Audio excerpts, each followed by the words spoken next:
সেরা স্বাদে গরুর মাংস রান্না করব। তার জন্য আমি এখানে 1 কেজি পরিমাণ গরুর মাংস নিয়েছি। আমি এটা সিনার মাংস নিয়েছি, মানে হাড় চর্বি মাংস সবই আছে এর মধ্যে। মিডিয়াম পিস করে কেটে নিলাম, ভালো করে ধুয়ে পরিষ্কার করে। এখন আমি এর মধ্যে উপকরণ হিসেবে দিয়ে দিচ্ছি 1.5 টেবিল চামচ পরিমাণ আদা বাটা, 1 টেবিল চামচ পরিমাণ রসুন বাটা, 1 টেবিল চামচ পরিমাণ ধনিয়া গুঁড়া, 1 টেবিল চামচ পরিমাণ ভাজা জিরার গুঁড়া, 1 টেবিল চামচ পরিমাণ হলুদের গুঁড়া, আর হাফ কাপ দিয়ে দিচ্ছি রান্নার রেগুলার তেল, 1 কাপ দিয়ে দিচ্ছি পেঁয়াজ কুচি। এখন সবকটা উপকরণ ভালো করে হাত দিয়ে মেখে নিতে হবে। তবে হাত দিয়ে মেখে নেওয়ার সময় কিন্তু অবশ্যই একটু সময় নিয়ে মাংসটাকে মাখাবেন। হাতে মাখার উপরও কিন্তু মাংসের অনেক স্বাদ নির্ভর করে। যখন একটু যত্ন করে একটু সময় নিয়ে আপনি মাংসটাকে মেখে নেবেন, একদম মশলাটা মাংসের গায়ে লেগে যাবে, তখন মাংসটা খেতেও কিন্তু অনেক বেশি মজার হবে। হাত ধুয়ে আমি সামান্য পানি দিয়ে দিলাম।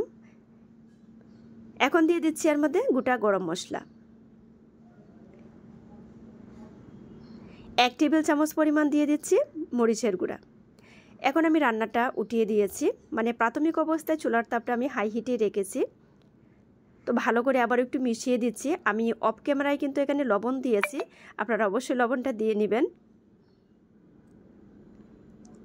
লবণ দেওয়ার সময় জায়গাটা অবশ্য একটু স্কিপ হয়ে যায়।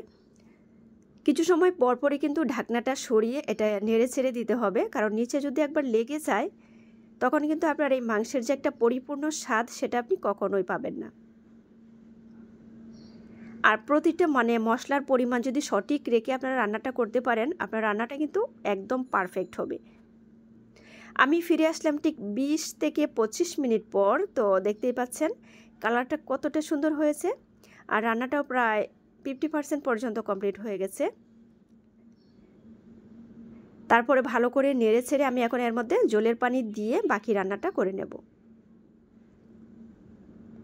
আর এই পদ্ধতিতে যখন আপনারা গরুর মাংস রান্না করবেন, গরুর মাংস শুধু খেতেই ইচ্ছা করবে, এত বেশি সুস্বাদু হবে। আমি যে গরম পানিটা দিচ্ছি এটা আগেই আমি গরম করে পাশে রেখে দিয়েছিলাম।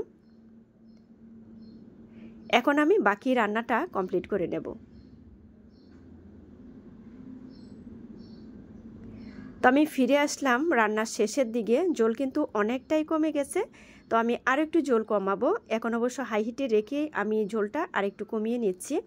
আর মাংসটা কিন্তু অলরেডি সেদ্ধ হয়ে গেছে, আমি একটু চেক করেও নিয়েছি। ফাইনালি আমার রান্নাটা কিন্তু কমপ্লিট। আর দেখতেই পাচ্ছেন কালারটা কতটা সুন্দর হয়েছে। আর এখানে সিনার মাংস বলে কিন্তু দেখা যায় তেলটা একটু বেশি হয়েছে। আমি কিন্তু এখানে জাস্ট হাফ কাপ তেল দিয়েছিলাম। তবে যারা তেল খেতে মানে পছন্দ করেন না, অবশ্যই উপরেতে একটা চামচ দিয়ে কেটে ফেলে দিতে পারেন, যদি মানে চর্বি জাতীয় কোনো মাংস রান্না করে থাকেন। তো ভিউয়ার্স, এই সহজ রেসিপি ভালো লাগলে সবাই পাশে থেকে সাপোর্ট করবেন আর পেজ ফলো করে রাখবেন, আর কমেন্ট করে জানাবেন যে আজকের এই সহজ রান্নাটা কেমন লাগলো।